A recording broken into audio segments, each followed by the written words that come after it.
FOOF time. Hello. FOOF podcast. Welcome to FOOFcast. FOOFcast. We were out at Rowen today in Goza. Yeah, one man down, so we had to get the big guns out to replace the biggest gun. Man, I thought Rowen was going to be here. He's like the best part of the show. Yeah, you know, Jokes. sometimes just maybe Rowan's out for good. I'll just keep Gino on.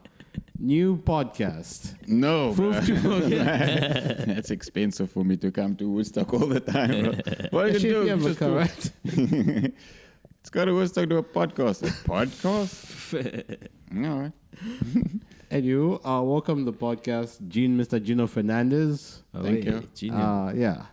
The guy Gino. gave me my first spot in Cape Town, not in the Western Cape, but in Cape Town. Where was your first spot? Who gave it to you? Why was Stellenbosch. Yaku in Ant class. Oh, okay. Sorry, ne? I Yaku. know, thank you. Lesson learned. In Stellenbosch, you started. Yo, How did skin you is do? How did you do in that though? I'm saying it was good. It was okay, but I used to get drunk a lot, as Gino can early on in comedy.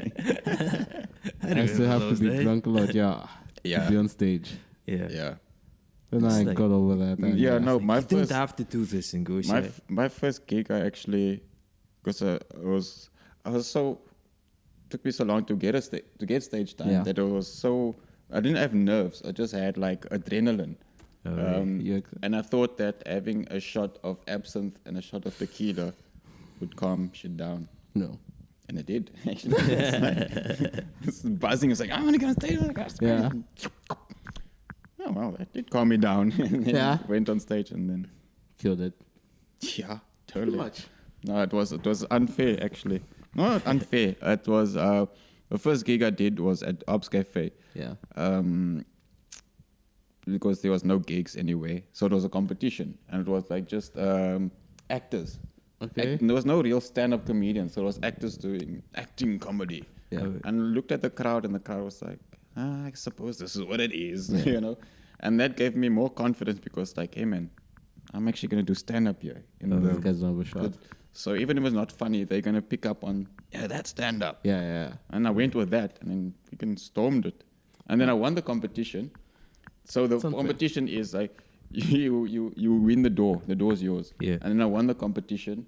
And so, you have to split the door between the host What and the this guy. fuck? And then everybody ended up getting paid. Oh I was my like, God. okay, fine. Fucking be communism. Yeah, just be careful. You must like follow. Oh, sorry. Otherwise, Professional comedian right here, veteran. Yeah, but I'm not on stage here. This is supposed to be a mic, so you can just stand and... yeah. What is this? Okay. Very Sorry. rinky-dink podcast. You can see. This is the Rinky Dink show. Yeah. Oh, It works for me. Just gotta keep rolling with the microphone. Yeah. I can hear my cat, but I can't see her. I can't hear anything. Oh, there she... I know. I think she's having some cornflakes. Yeah, anyway, Yeah, that's some next level independent. I'll make some cereal up in this there's place. independent women in this house, lady. They make it. How's Jabba been for you? Like, has it helped? Like having a pet? Yeah, she's good. It's nice. I've always said it's weird. Like talking to your pet Yeah. feels less crazy than talking to yourself. Yeah, that's true. You know, like you're not getting a response, but like, you're like okay, there's something. I'm talking to another being. Yeah, It's okay. exactly. I'm not There's doing another it. being. around. Yeah. Speaking to other life. It's Exactly. Like there's something there. You just project your problems, and you're like, you get the answers you want to hear.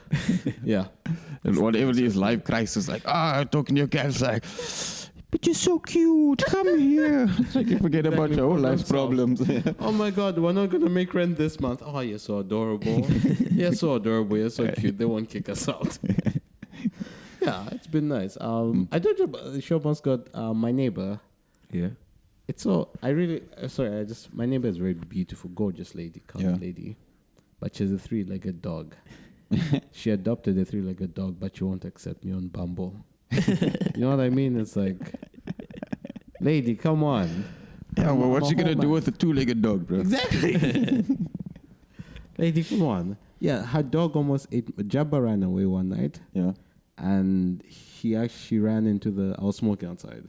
Yeah. I didn't see her. She snuck outside. So Yeah. I thought she was inside. So I closed the door and I came in and went to bed. Next morning, I'm looking for her everywhere. I can't find her. I see my neighbor outside and he's drunk and he's like, I'm like, hey, have you seen my cat? He's like, no, I haven't. An hour later, he's like, hey, where's your cat? Yeah, there's a cat in my house. It's just running around. He's like, I'll kill it because he's African. So he's like, I get Jabba. Then as I'm getting Jabba, her dog is in there as well, like barking at Jabba. And I'm like, hey, good. And I'm like, I like her, but I'm like, I love Jabba more. Right? Jabba is more of an option. So I like shoo the dog away and then I get Jabba. And then she's like, oh, I'm so sorry. I'm not like, hey, keep your dog away from my cat. But like... Yeah, but I mean, like, the dog's not going to be able to catch. With 3 legs, only like just run in a circle. Jabba's pretty dumb. Jabba is a very stupid cat. Yeah. She's my cat. Well, how old is she? Like 3-4 months? Yeah, maybe? about that. Yeah. It's not smart yet. Yeah, she's been falling off. Luckily, there's like a level that extends underneath my balcony. Yeah. She's fallen there a few times. Fuck. And I'm like, yeah, Jabba, maybe, yeah. Yeah, let's just, she's always like, I want to go outside. But I'm like, yeah, you're so dumb. Like, let's not risk it. Yeah, but I mean, we've got 9 lives. It's like, yeah, I'll play stupid the first. Maybe you lost her. Maybe she's got 7 left now. You see, exactly. That hour. She's trying to get into your box. Those are onions in there. Onions. So, like, we watched a roast, and that was one of the punchlines, no? Oh, yeah, we watched the roast of Canyon Bao. Canyon Bao, yeah. I didn't watch it, no. But Pops was insane. He was like really good on that show, bro. Yeah. Like, well, yeah. Pops is just actually good, bro. Yeah. Oh, yeah. Pops is like, he's almost like Jamie Foxx. Yeah. You know, no matter what they do, you're going to be good at it. Oh, yeah. It's like, can you do this? Yeah, I'll do this. I'm good at this thing. It's a talented human being. Yeah. Oh, yeah. But I mean, you're and pretty... like the way you went in on that, what's that? Tivo Touch. Tivo Touch, yeah. Even Nadia Nakaya and Tivo Touch, he would do before bringing them on, he'd be like, why aren't you afraid? Why did you come here? You should be afraid. We know what you do. Why aren't you afraid? Please. Like, but it is true, Tivo Touch, to the point where, like, anything he says on mic, it's just going to be cack. And then he bombed. And then he was like, what the fuck was that? You know what I mean? Yeah. Just rapping it. I don't know what they had. Yeah, but that's the thing with the roast, is that you got to have a comedian as the roast master. Yeah. Oh, yeah. You know, like, who was on the previous roast? Jimmy Carl, I mean, is pretty up there. Yeah. No, but I mean, like, with the South African celebrity roast. I think Skulk was in that, and I'm not sure if there was any other comedians, bro. Paul Tusi was one of the roast masters at AK's. Okay, I didn't watch that. Oh, it was horrible. This one, I'm not gonna lie, was fire. This was really fire. Celeste. Yeah, I mean, there's Celeste was Celeste did the thing where she wasn't doing. She was just being honest. Yeah. Literally, like one of the lines was just like, "Look at all these sluts." That was all she said. But that's the thing with Celeste. Yeah. I love Celeste, bro. Like, she is just raw. Yeah, exactly. Like, Celeste is raw and funny. It's like, You know what remind me of Celeste is Mira. Mira, yeah. No, she's also very, very raw. Honest, yeah. That's the essence of comedy, like rawness and honesty. That's what's funny. Exactly. Just truth. Just like, this is what I am, this is who like you are. PC for who? Like, if you're so raw and so honest, the PC police can come to you and be like, yeah, but the facts are there. Exactly, I'm not wrong. Yeah, exactly. Yeah, but they definitely killed it. Like the whole lineup. John Fismus killed it. Oh yeah. I think Tivo Touch is the one who bombed. Yeah, but I mean, you expect exactly. Just like, but like even I guess and how did Youngster do? Youngster did really well. I mean, he has to have done well. He's just cool. He was very African as well. Really like cool. he was very colored. Like he wasn't like downplaying. It's just like, this is who I am. Yeah. Like, I come from Decap and I'm like, hey. Check it out. Nice. I say nice. Disrespecting me. Eskom's poos. That's one of the things that they say. Yeah, it's work for the nation. Oh, yeah, exactly. Yeah, I was thinking that. Yeah, it was very a bunch of nice. I agree. No, but the leveled up. And but the way the Pops did like is one of his songs was also kak funny, bro. Oh, like that. Yeah, I saw that. S-E-W-E. You write your rap songs like you're reading them. That's the rest. Easy. No way. Yeah, it does look. But I don't have DSTV, so Oh, yeah. I have to wait a month or two for YouTube. Oh my god. Oh. I pay for my mother's DSTV, so I just realized I can watch that online. You realize What? that now? What? That's actually because of the roast. That's how we're able to watch it. You pay for DSTV? For my mother, yes. Oh, how Madre. sweet. I know, right? Yeah. I'm not a complete asshole. So like, you can have more than one person use it. No, I haven't had this. No. I'm just like, oh, okay. But like it's in Zambia, so. You have to use okay, a VPN. No. Literally, South African DSTV works. The same dish, everything. Okay. It catches. But you can use the online shit. I can watch it here as well, yeah. Okay. Yeah. Cool, I can come watch the rugby by you. Sure, dude. Oh, yeah. It's compact, though. Let's not get crazy. It's super spot there. It's compact. Let's not get crazy. My mother doesn't need DSTV. Watches some Nigerian movies here and there, some TBN. Nigerian movies are next level. Nah, it's too much. It's like, I don't know, like Bollywood and Nollywood. I think anything that ends with hood. Yeah. But they're millionaires. We're talking about Aishwarya Rai. Yeah. At Trenchtown the other day. Yeah. Just like, it was just funny. There was a comic there. This other guy had a girlfriend there and like she was black. They were both black. Then he was like, man, that guy, he's a beautiful woman. And I'm like, yeah, an African woman. He's like, exactly.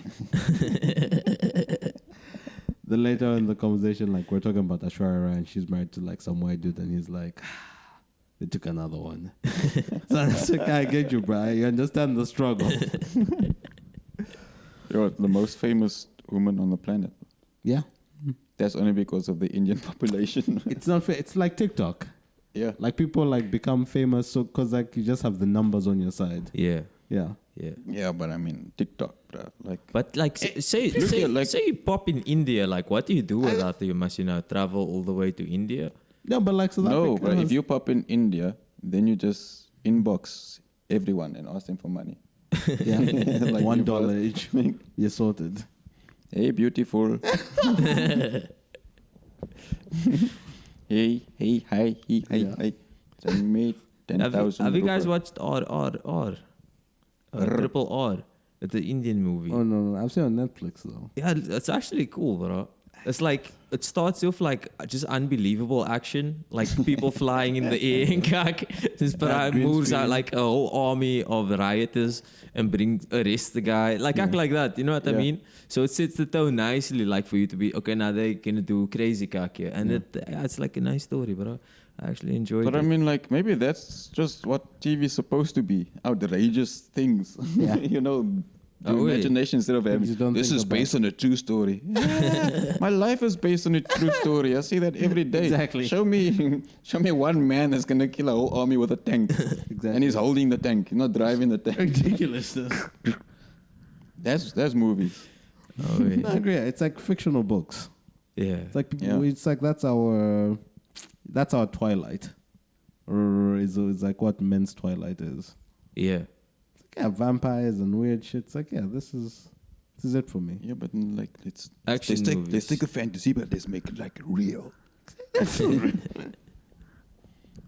time, man. No, let's not talk about Twilight. I love Twilight at some point. Yeah, that was like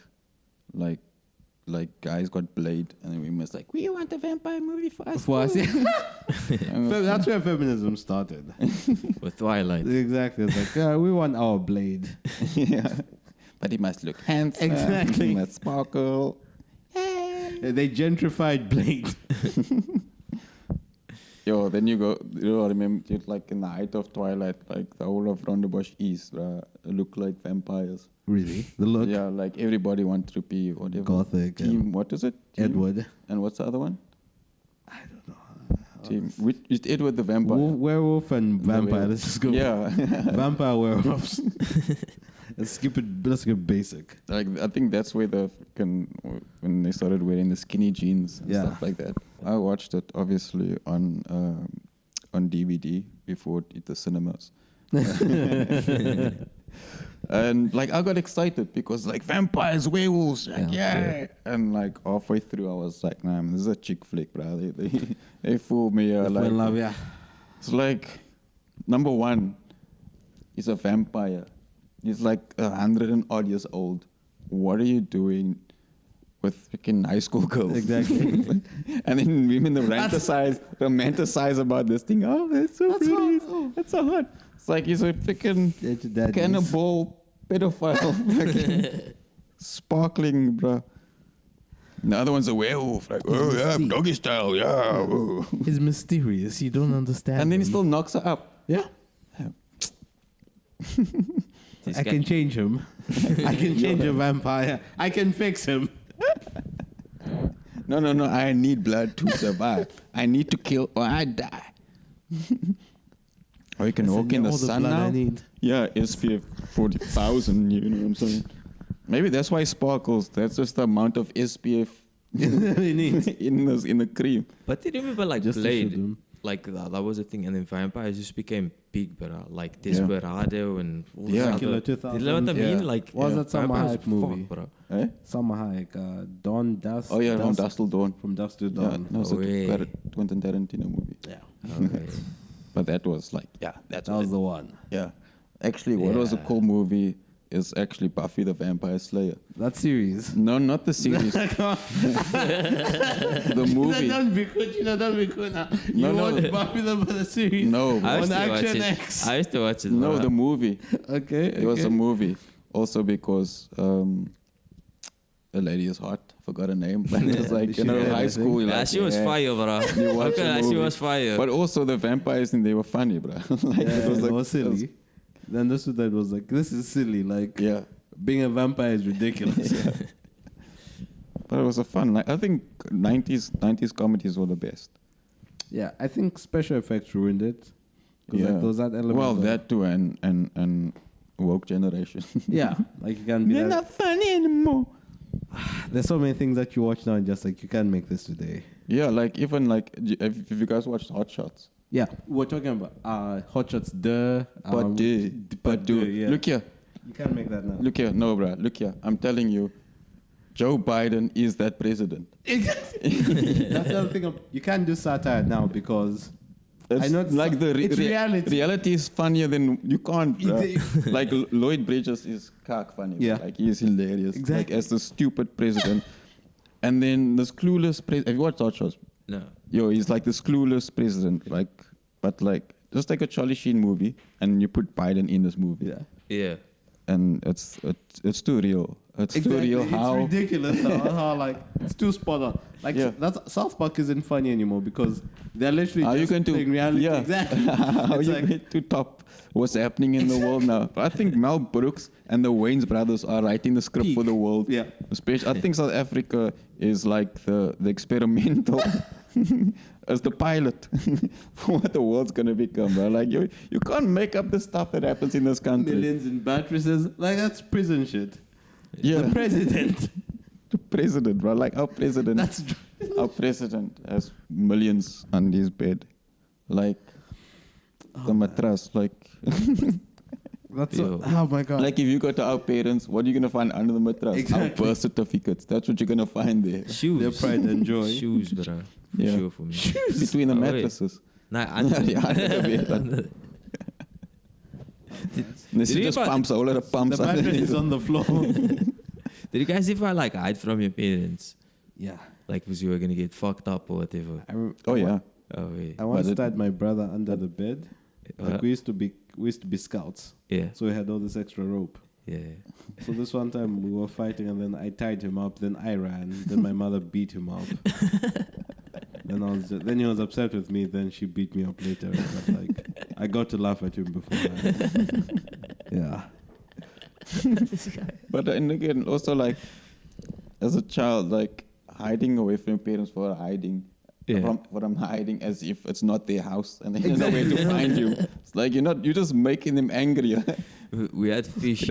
We had fish, no, and like you had to give this like medicine to the fish, but we gave too much, and then all the fish died. Oh my god! made the tank blue and kak. So we were like, yo, we're in the kak. Yeah. And then at the bottom of us, there was this in the kitchen. You could lift up the floor, and then there was like this under compartment. Yeah. So me and my cousin just eat there like for the whole day, but and then we got hungry and we came out. But they were like looking for us, like we were missing children or some kak, but all day. I was gonna say, yeah. So like, and there's that fucked up thing where parents will like, they won't get upset, like they'll make dinner and everything, and then fuck you up. then fuck you up after. So it's like, Yeah, first you had the calmness to like make dinner. You forgot about the thing. Yeah. You made dinner, then you got angry again. After, it's like you summoned, like you woke up, you forgot about the thing. Now you fuck me up afterwards. What the fuck? It's like that's demonic. I think that is well planned, because now when dinner's ready, you must finish your food. Yeah. Then like after they know where you are. Yes. You must finish food now. Yeah. It's like setting a trap. We had this thing like Muslim school, right? Like we'd go like after school madrasa, yeah. But the corporal punishment is like a big thing. Oh yeah. Yo, but we'd be kak noted. Like, do you know that thing that we like the singing or whatever, right? Yeah. The adhan. We went on that thing and like started singing songs and beatboxing. Yo, how many lashes did you get? Yo, we got fucked up. Did they eat your feet? Nah, yeah, we got fucked up that day. What do they use? Yeah, like, Okay, like bamboo. It's called a rotang. I don't know. yeah, it's a bamboo Like a cane. bamboo You know, cane. like they're using in like when you're learning kung fu to make you strong, and they're like, yeah, that thing. So Muslims is just like fucking hard knuckled. Yo, but Well, I Jesus mean, Christ. that ended your rap career, didn't it? oh. Yeah, we do like wrestling, like WWE, kak, Oh my and we just God. get Is it like sacred ground or something? Like yeah, it's a mosque. It's a mosque. Bro. Oh, Go wait. to church and Like it's just, but it's like small. what but, if we were you're like, what if you're 7, doing 8. Islam rap like Inshallah, Bismillah? If I start Nah, doing still- that, So yeah, imagine what if even you're more, bro. praising Allah, right? Really? Then Sharia law comes into play. You can't rap like in Islam. Eh? I'm Yeah, sure but you it's like can, but but I don't think you can rap on the adhan. not on that. Is that what you're thinking about? If you go speak on the adhan, it's like Inshallah, Mashallah. To bring people to Oh one. my Muslim brothers. Come through. It's a party. You really can't do that. Oh, yeah. Damn. Okay. Gonna party It would be like cool a barang. if you could do like like say you want to catch like a crowd and you play like I'm a piano. Now that people can come. Wait, you can play my piano. I'm just saying like, oh, This, we okay with the vibes. Like come and check it this out. You know what I mean? I don't know. I'm sure you can find it on Google or something like this. Yeah. In Bridgetown, in Athlone, Yeah. the gangsters went into the mosque Yeah. the early hours of the morning, Yeah. and they made the imam sing "Who Let the Dogs Out." What the fuck? I'm not joking, bro. Like my cousin, like they live like in the same road as the mosque in Yeah. Bridgetown. Like, imagine that, right? You're called to pray. Who let the dogs out? Who? Yo, that's Yo. just evil. That guy is an asshole. Yeah. That's crazy. And they're like, hey, that's like the code to make salad, right? Yeah, it's called up here. Yeah. Oh Did you my say God. salad? Salad. Salad. I've been listening to a lot of. There's this rapper called Westside Salad. Gun. Obviously. Yeah, you can listen to a rapper if you want to learn words and terminology and shit. Yeah, enunciation. They know how to. Salad. Salad. It's a lot. I pray a lot. I salat. He raps about like praying and like. Yeah. Am I converted to Islam? This guy makes Islam sound cool. Like just talks about rapping in Gucci stores and that's like making salat in Gucci stores. It's like, hey, it's time to pray. What's his rap video gonna look like? in the Oka lounge with like what's that stuff? Appetizers. Popping water bottles. Yeah. Price efficient tipper. It's like for your bill is 2,000. Easy. Yep, dude. Just appetizers for everyone, dude, with the sparklers. Did you ever get that kak, bro? Did you ever get bottle It's service? the saddest. I've told you, I went to a Yep once, and it's the saddest thing. A what? A Yep, that Slay Queen Lounge in town. Slay Queen Lounge. It's one of the, it's a Nigerian Congolese vibe, like very tables, like popping things. People just ordering bottles. Yeah, and then those bottles come with starlights. Pretty much. So it's almost like adult Spur. Yeah. yeah. Like you go to Spur, it's like, it's a birthday, and you get that ice cream with the thing in. But now the adults are just like in the form of champagne. Yeah. It's my birthday. Sing for me. Yeah. Not like that. This happened to. Okay, you guys don't know. Never met Rastam August. Yeah. Yeah, like the times with Rastam was incredible, bro. Like, where do I begin with that guy? The first time we meet, right? Like, so I was running comedy gigs like 2 years before I met Rastam. So I'd met Milo and Zinzi Mangweni along the way. And then we kept on talking about, we're going to run these gigs. We got to get together. Anyway, so I was running gigs here and there. And then we had a mutual friend at the waterfront. Because I walked on the waterfront, he walked on the other side of Greenpoint at the video store where the Vida is. There used to be a video store. That's how long ago it was. And then, we had got exchanged numbers. We spoke for like half an hour just on comedy. And then said, okay, cool, I'm meeting Milo and Zinzi at Neighborhood. Gets me there. It's like, okay, cool. So go there with Milo and Zinzi. We see Rastam chilling there with the art chick, right? But then this dude is like got his karate top on. He's got his karate top on from like when he was 6, bro. What the fuck? And he's a tall motherfucker, bro. Karate top from when he was 6, 24-year-old dude just chilling there. And when we saw him, we're like, yeah, that's our guy. And then it's like, let's start a show. You'll go. So that the week before that, I'd gone to Zula to want to do a gig there with another older comic. And he was like, no, the comedy will never work there because there's a pole in the middle. So I was like, nah, bro. Nah, that's going to work there. And then a few days later on, we met Rastam at the waterfront again, and then it's like, we got a meeting at Zula. Goes to the meeting, says, we're starting the end of the month, we're going to run the gig. So now we had a month to plan the gig, but now the thing is we had no money, right? So we both worked on the waterfront. So I would go to Grassy Park, and you would go to Watersig.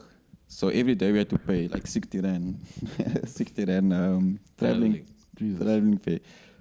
So Rastam's stepfather had an apartment on the waterfront, right? But his stepfather and his mother was in London. They moved to London, but they were going through a divorce, so they didn't want to give Rastam the keys. So the security knew Rastam. Yeah. So every day for 2 months, to save money, we would break into the flat. And we stayed for 2 months on the waterfront flat. It was insane. And so now we would save enough money to print posters and flyers, and we'd have walk a distance to town. So we used to print flyers every day, walk to town, hand them out on the streets, meet Milo and Zinzi, pick us up, there we go. Every day, we did that for a month, every single day. Oh my God. By the time we started the Zula gig, bro, that place was packed, bro. And then from there, just took off. Jesus. But it was like a regular gig, for a while. That gig ran for 4 years on a Monday night. Yeah. It came to a point where we had to close doors. Like, Trevor Noah used to come there often.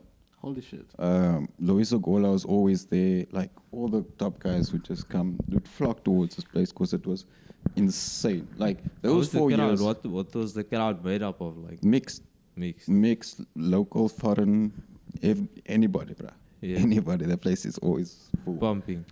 Because it was insane. What do you think the magic was that made it and kept it going? Rastam, bruh.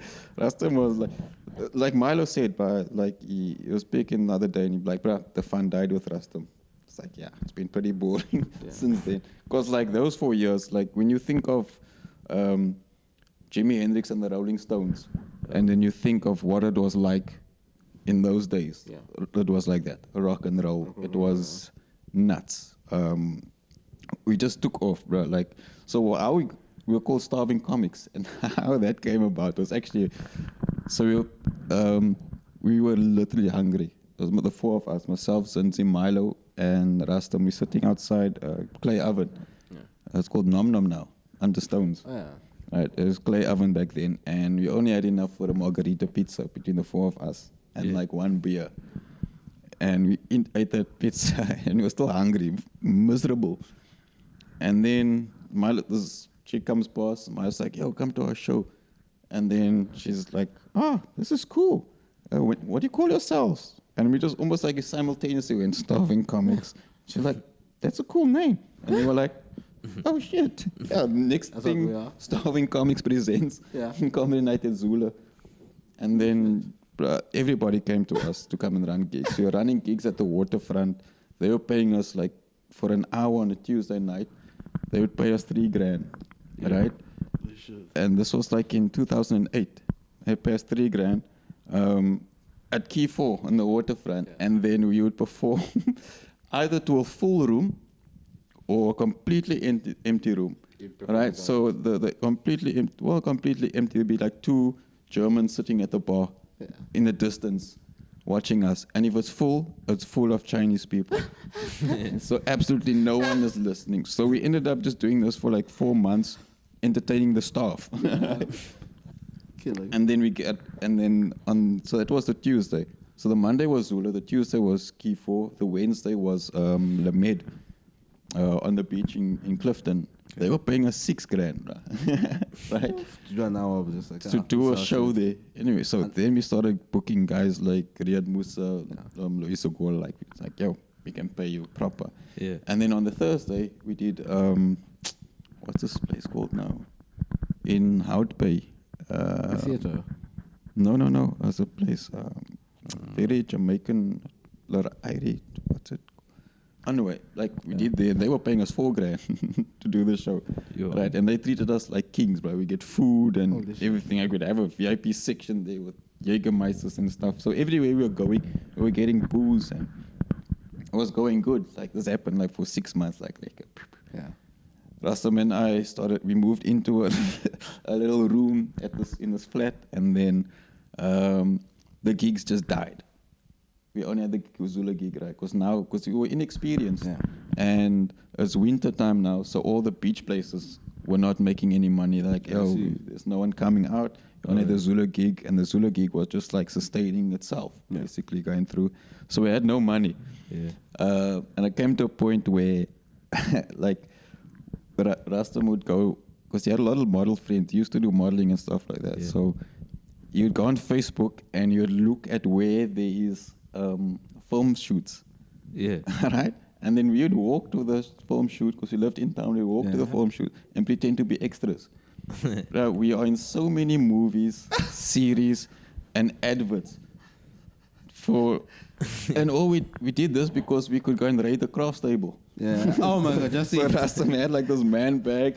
So we would go there, put in a liter milk or like biscuits and stuff, and then we wait for the sandwiches. We munch the sandwiches. They put it in our bags. Yeah, I'm thinking Gino has so many credits that he can just go put it in the IMDb. Men in Black. I just got Homeland, bro. Exactly. But like putting credits for days, dude.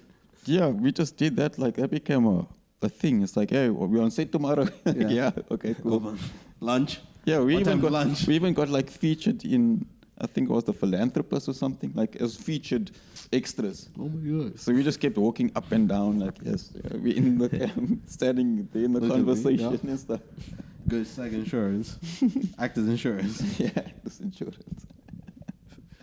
Jesus, man. Yeah, it was You guys fun. have lived. You guys are like Natty, like those. The Natty days of just like going different. Like Natty is like Natty just ties in. Like Rastam went out, Natty came in. The rock and roll just kept on.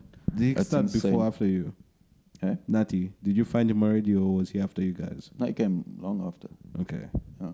Jesus Christ. We started 2008, so yeah, we were running that. The Zulu gigs was nuts, bro. It's like a proper rock and roll. We used to have the band room, and the band room was a band room basically. So about this size, like double the couch size. Yeah. And Rastum and I would get there at 5 o'clock at Zula, and then. Because we couldn't afford the beers there. Because our tab only starts at 8 o'clock. When the show starts, our tab starts. Right? So we get there at 5 o'clock, and then we'd have a 6-pack of beer, and then just hotbox the thing. And then from 5 o'clock till close, that room doesn't stop smoking. Just weed all the time. Because people come in and out there, and just weed and the booze and stuff. And then we get our bar tab, and then we get fucked up on that, and then you still have the crowd buying us drinks. So, because it was cool, like because exactly after the show, so before the show, so now 6 o'clock we'd pack the chairs, we'd sweep the floors, we'd do whatever we have to do to make the thing sound check and everything. And as soon as the gig is, so we had a DJ from 7 o'clock. Yeah. DJ starts playing, plays throughout the show. Yo, it was madness. But you're coming on to like music professional DJs scratching. Definitely. And as soon as the show's done, DJ goes into the DJ, and then we start packing the chairs out, and then it's a dance floor and it's a party, bro. And then they close at 2 o'clock. Then from 2 o'clock we go to to the Shack. Yeah. And the Shack is till 4 o'clock. And like, you know how many times when like comics would come from Joburg or from overseas and stuff like that, and then we end up drinking on Signal Hill, watching the sun come up. So many times it's like. Oh, that's also like, because now like you're partying with the people just so you like kill on stage. Yeah. So it's like it's easy, dude. Like the icebreaker is done. People know you're like, oh, that's the guy. The guy with the jokes. Funny man. Yeah, no, bro, it was insane. Holy shit. Like that was the best 4 years of my life. Like peaked. Yeah, I don't think it's going to. But that's the come up, no? The come up, it's probably the best part, like anybody says. Yeah, the journey, the beginning part, but it was struggling. Because also there was no comedy shows anywhere in Cape Town. We had just taken over and just did it everywhere. Figuring out. Everybody just came through. Sylv started, Rob van Vieren started at our gig. Because he was doing Connect Talk, he wasn't doing stand-up comedy. Yeah. And then Rob was doing stand-up comedy there. Carl Weber started. No, he didn't start. Yeah, he started there at the Zula gig. There was Carl. There's so many comics, bro. Was this place before Armchair? No. So Armchair started, I think, in 1999 with the Cape Comic Collective, and then they had stopped in 2005, actually. Just when I started comedy, which is a crazy story. Yeah. So when I was at college, one of my graphics lecturers, Sky189, he's a world-renowned graffiti artist and like MC battles. So he was doing improv at the Armchair. Yeah. So I asked him about it. He's like, yeah, okay, write 5 minutes of what you think is funny. And then he would workshop it with me. Okay. It's like, yeah, I'll get you a spot at the Armchair. Still remember coming late one day. Like we've done everything now. During break after school, we'll workshop. I remember coming late for college, and obviously the art department's in the basement. Sorry. Yeah. So I came late, and no one was clear. Came down the stairs, and he comes around the corner. So like looked at him like to the gesture. I was like, "Did you get the thing? Did you get the spot?" Yeah. And then as walking to me, his phone goes off, and then he reads the message, and he shows me. And the message was, there's no more open mic at the Armchair. What the fuck? This is the last show, right? And they're not going to have any open micers. It's just going to be everybody. So it was Kurtz Kunrad, Stuart Taylor, Kobe Falco, everybody who works. Everybody jumped on that. And then everybody had gone to Joburg and did their own thing. So there was no comedy anywhere. Yeah. So I waited a year to start my first show. Holy shit. So on this one, I don't get nervous because I didn't build up the nerves to get on stage, because I waited so long to do a set that I build up this adrenaline rush. I can look forward to it. Yeah, I can't wait. I know this is gonna work. I know it's gonna work. Oh, yeah. that's great to have that's positive mind of I know it's gonna work. That's a mindset you go with that. Yeah, you have to believe that it's going to, because if you don't believe, you can't expect the audience to believe it's funny. It's worst case scenario for me. I'm always like, it's gonna work out. I hope it does, but it might not. Yeah, but now you're bringing that energy with you on stage. That's a fair point. Then it won't work out. I'm a gambling man. Yeah, well, gamblers don't always win. Very rarely. I'll take my Very chances. rarely. So I live on top when I'm a wise man. When I Like don't the drink. house always wins, but No, if like we used to, so the Vodacom, so it used to be called the Vodacom Funny Festival. Yeah. But it is still Vodacom. no. MTN. No, it's not. No, It's it's a just- Jive. It's a Jive now. Jive. But it used to be the Vodacom Comedy Rebranding. Festival. So what they used to do is, used to have the campus tours. Okay. Like this is in a time where me and Rastam had nothing. We were poor, right? So I remember one year Kit Kat had sponsored the event. Yeah. So what happens is you go to 5 different campuses for the week, and then they have a competition, right? They call out 3 students to come in, but nobody ever goes. Yeah. So me and Rastam go. So every time we become first and second. By the end of the week, we had towers of Kit Kats. Like So, were you guys selling full Kit to Kats? Eh? Were you selling Kit Kats? No, we ended up trading with other people. Like, what do you have? I was like, okay, we'll give you a box of Kit Kats, and a tray of Kit Kat and stuff. Go to the bobby shop. It's like, yo, we need milk and we need bread and stuff. We'll give you a tray of Kit Kat. Okay, cool. And then, because they had towels, good up FM towels and bags, pens for days, bro. Oh my God. That's actually a solid living. Yeah? Like everyone wants a Kit Kat. Yeah. Everyone wants a Kit Kat. To have a break. At varsity. Have a Kit Kat. Yeah, no, it was wild those days, bro. We would go to Rockin' the Daisies, right? So, Like madmen. eh? Like madmen. Like just were you booked for the comic Yeah, booked? we that's the only way we could go because we couldn't afford 1,000 rand ticket. Yeah, So I've been to like maybe 10 Rockin' the Daisies, but the first one, well, no, not the first one, the third one we did, because me and Rastam went to the first one. I remember it was me, Rastam, and Zinzi. We went through. There was only like 5 other comics, but we weren't performing. We had just gotten free tickets from Martin Evans. So we're like, okay, cool, we're going to go with Zinzi. It's going to drive through. Remember, Eagle Eye Cherry was the headliner for the Rockin' Daisies event. Yeah. You know Eagle Eye Cherry? Yeah, that's how long it was. You had that one song, was for tonight, something. Anyway, Kak song. So now we standing backstage. I think we were with Captain Stu. I'm not sure where the band was, but we were with one of the bands that was one of the local bands. And we're having a liquor time backstage, right? We're playing foosball, we're playing pool, laughing, smoking, drinking, having a good time. And then the director comes, like, Eagle Eye Cherry is on his way and he wants no one backstage. You're like, no, we don't care. One person. Yeah, with his band. Okay, It's like, okay. bro, like, yeah, they can. We're not gonna. What are we gonna do? Run up to you Eagle Eye Cherry? Like, no, we don't care, bro. Yeah. And you're like, yo, this person was being a proper wuss now and stuff. So what we did, we emptied all the fridges. We took all the beers. We took everything. We finished the bottle of tequila. We were walking out like this with every pocket had a beer in it. And then that was the first one. And then we get trashed, obviously. But the third one, I think, was the memorable one from what we can remember. Yeah. We decided, so we're performing the Saturday, and we decided, okay, cool, we're gonna leave at 5 o'clock. Now I'm not gonna say names of one or two of the comedians. Anyone. Yeah, so But the other know that comedian- Nati is involved.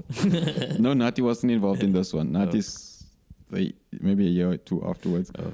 So we decided we're gonna take acid, right? Oh, yeah. We're gonna get there at 5 o'clock.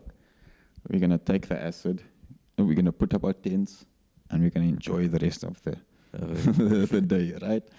And then we go to. So now we do all of those things. Everything goes according to plan.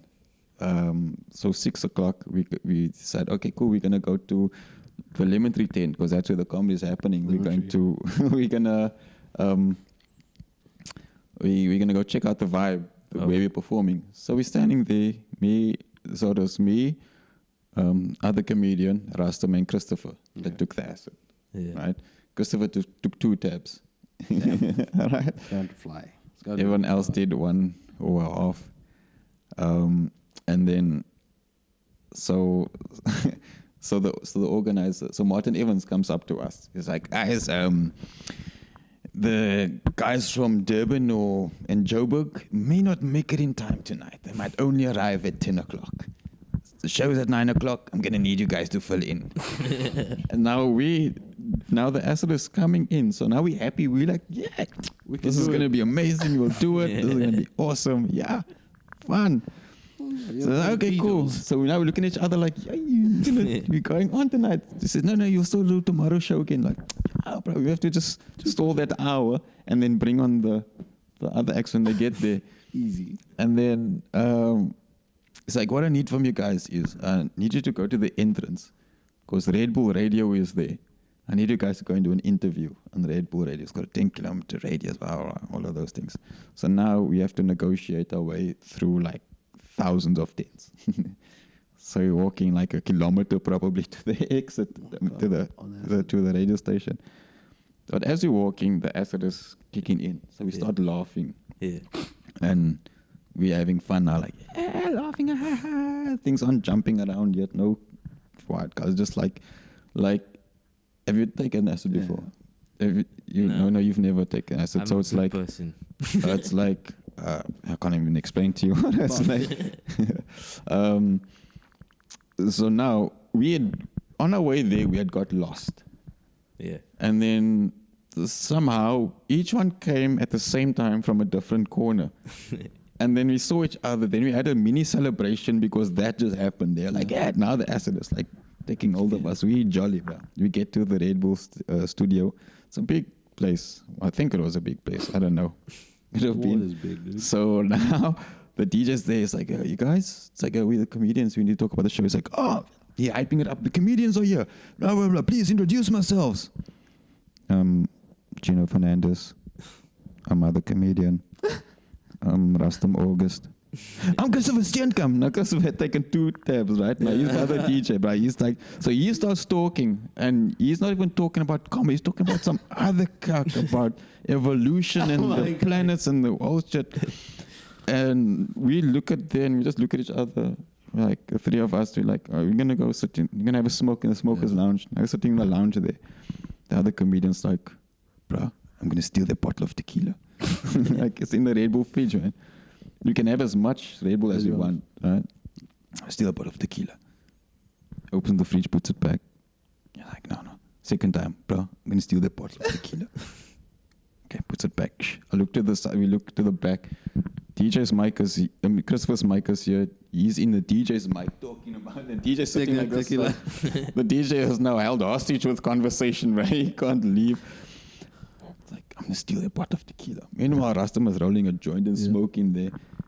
He takes a bottle of tequila, like, looks at the DJ. Hey, bruh, can we have this? He's like, yeah, go ahead. So now we're polishing a bottle of tequila, but now with acid, you go drunk and then you out, and drunk and you're out. So every time. But the DJ didn't take acid, and he's drinking with us. So by the end time we left there, JJ slurring because he's now gesay, bro. Like this is now the 5 people that finished a bottle of tequila.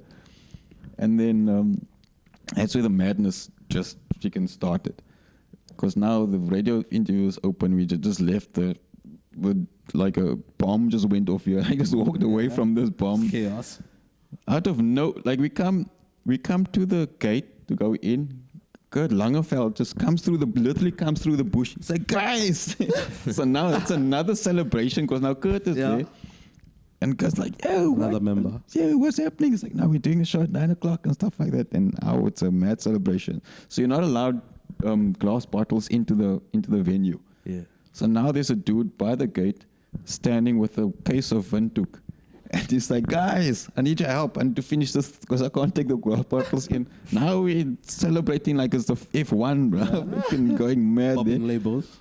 And then now we're negotiating our way through the tents to the venue. No, we get to the venue eventually, like 8:30, right? And this place is buzzing. It is full. Like it's a long tent, but it's full to like it's splitting. People are outside. Yeah. Like sitting, looking underneath, trying to get this thing on. Martin gives me the lineup. I look at Rustam. I don't know where Rustam got a pink ribbon from, but he's got a pink ribbon around his head. Yeah. He's got the ribbon going through the holes in his pants. He's holding 2 beers in each hand, right? Like with his notes here. And Martin hands me the lineup. I looked at the lineup. It's probably like this long. It's like, I can't read this thing because now he's starting to hallucinate. Now your eyes are jumping and shit. Yeah. It's like, I can't read this thing. Martin. Chris Rock, Dave Chappelle. Yeah. It's like, no. Look at Rastam was like, who's on first? Rastam just looks at it, he goes, I'm first. It's like, we look at Christopher like a headless chicken running up. We're like, as fucked as we were, Christopher was so messed up that we went, he's not going on. So now I'm like realizing, I'm messed up here. I can't do this thing. Oh, yeah. I was like, where's Martin? I'm looking for Martin. It's like, Martin, I can't do this thing. Anyone see Martin? I just look on the stage. Please welcome to the stage your host, Gino Fernandez. As I walk to the stage, Dave Levinson gives me a box. The box could have been this big. It could have been this big. I don't know. Yeah. I remember walking with a t-shirt full of boxes. He puts it in my hands. He's like, I know, okay, what you can do? Give it out. No, bro, it was mad. And then, so I'm giving out the t-shirts and stuff like that. And I don't remember what I was saying. And then the next thing I remember is bringing Rastam on stage and watching Rastam. And he stood there for a minute with his beer glasses, the ribbons on. Stood there for a minute, just looking at everyone. Thanks. And then he fucked off. He left. He stood at Larry David's bed. And just like walked on. And then the next thing, the show was going crazy. Next thing, Robbie them show up, Robbie Collins and the Joburg acts, Samir Ref, Dusty Richardson. All those guys are coming there. Okay, cool, the show's going long. And now there's this dude, the act after us is a juggler. But this guy's even more fucked than us, bruh. He took acid. I don't know what he was. He was probably coked up on Red Bull or something. Like his Red Coke was cut with Red Bull and still had whatever. I don't know. This guy was nuts. But now we're running over time, but we're running into his time. And this was throwing hay bales onto the stage and stuff like that. He's juggling hay. So Christopher's like, no, sir, you are a cunt. So now I'm looking at off the side of the stage, the side there. He's like heading the group, but like everybody forms a V to intimidate this guy. He's like, I'm a cunt. He goes, he fetches a suitcase. He throws a suitcase down. It opens up like that. And you just see like juggling knives in it, like big knives. And you just see everybody just disperse, bro, walking away. So now like... Must have been like a lot of like cool times like after like. Oh yeah, it was plenty, bro. Oh yeah. Like, but now after the show, we go and watch Prime Circle. Yeah. Right. So you know Dylan Skews, Dylan Skews. Yeah. Right? So now I'm standing with Rastam. No, wait, Christopher had gone. So Dylan's like, yo, get us at at the beer garden after the thing. Okay, cool. So now we're watching Prime Circle. Me and Rastam standing at the back. So I say to Rastam, look here, if the drummer of Prime Circle stood next to you, would you know who he is? It's like, nah. Ask a couple of randoms, like, nah. It's like, look here, let's tell everyone Dylan's the drummer for Prime Circle. Right there, and then after that, they finished. And then we went to the beer garden, the beer tent, and we see there's Christopher, comedian, and Dylan, and someone else, I remember. And then we started telling everybody that Dylan's the drummer for Prime Circle. And that evolved into there's a party at the Prime Circle tent. Right? And now we're leaving to go and check out the rest of the festival. People go to the Prime. And we're walking, and we just feel this force behind us. Almost like the whole freaking beer tent is following us now to go find out where the Prime Circle party is. Our leaders. And then it just went nuts, bro. It just went nuts. The next day, we wake up for breakfast. And as we walk into breakfast, me and Rastum's walk into breakfast, almost like every 10 steps, someone's like, you guys were amazing last night. We're like, you don't remember anything about our sets. Like, it was so fun last night. It was amazing. It's like, yeah, what's going on? I don't remember, bro. Thank you. But we can't find Dylan. We're looking for Dylan everywhere. We have breakfast. We go back to the campsite. So we were in the autos, and we just see this like, why is there a row of girls standing by they're standing by the fence, and all of them are coming to meet the drummer of Prime Circle. The drummer of Prime, oh my god! And they oh my god! It was nuts, bro. We have had there's just so many incidents of not incidents, like moments at Rock in the Daisies that's just memorable. Like you can have I don't think I think we'd get cancelled immediately. We could just say I'm the drummer for Ladysmith Black Mambazo. I feel like that's you could get away with it. Can you deny that? Who is he? It is me. Me, it is him. It is him. I don't know what Ladysmith Black Mambazo sounds like. Am I even saying it right? Ladysmith Black something. Black Mamba. Anyways. Yeah, I'm tired. I don't remember. We're going to wrap it up. Yeah. We did the hour already. Oh, shit. How long you supposed to do? Oh, shit. Is that time already? Less than an hour. Oh, you need some editing to do, bro. So, yeah, it was cool to have you on our show, bro. Oh, thanks, man. Thanks for coming, Gino. Yeah. Oh, thank you. Yeah. But you know, like, God has started in like comedy here. Oh, yeah. Like you got us started here, like, we're young bucks. My children. I was like, he believed in us. Tough loving. Yeah, well. We got us here, Would have been easier, We always said, like, without you guys, it would have been like, I don't know, the road would have been weird. I bet would have quit probably. No, you just have less. I think what we did was just kind of form a foundation. Yeah. And then just, from there, just boom, exploded, bro. That's why we have faith in you guys, because we have seen some interesting people. Like, there were some people that was so bad, we used to nickname them the Unbookables. Oh my God. Like, we would have a show called the Unbookables. Call it that. And like, just have these guys, it was terrible. It was mad. It was amusing for us. Just people dying. Oh my God. That's actually a great premise for a show, the Unbookables. Like, we'd be at the back. People's like, we watching the crowd and listen to the joke. And we'd have, it was for the comics only. Yeah. And we would like kill ourselves laughing. Pay good money to see that. Yeah. I would basically. People dying? Bro, that's fun. Well, you know Bomber show, the unit bombers. What it is? It's just like a bunch of, it's like all these guys, all of them were all arrogant. They believed in themselves. Yeah. And it's like, those people who were funny with their friends, but if you put them in front of strangers, like, what the hell? That guy, that heckler. Yeah. So we were like, okay, come on. That was insane. Getting their numbers now. Anyway, we'll get you on the lineup. Did you want to plug, in your socials or whatever? Like, just read the caption. It's gonna be in there. That's where you're seeing it. Oh wait. Follow Gino the Craftsman on all social medias. There we go. Even YouTube. Gino does amazing woodwork. Phenomenal shit. Yeah. Thank you. Help me with my bad flooring. My cat scratched my floor and I am. Yeah, this podcast was just a payment. A reason to come watch a podcast, and while you're here, there's a scratch on my floor that needs what's that thing when you get someone to come to your place? Call out fee. This is the call out fee. Okay. Well, thanks for the airtime, guys. Yeah, thanks. The podcast. Yeah, this will be out. This will be definitely out. This has been fun listening to me.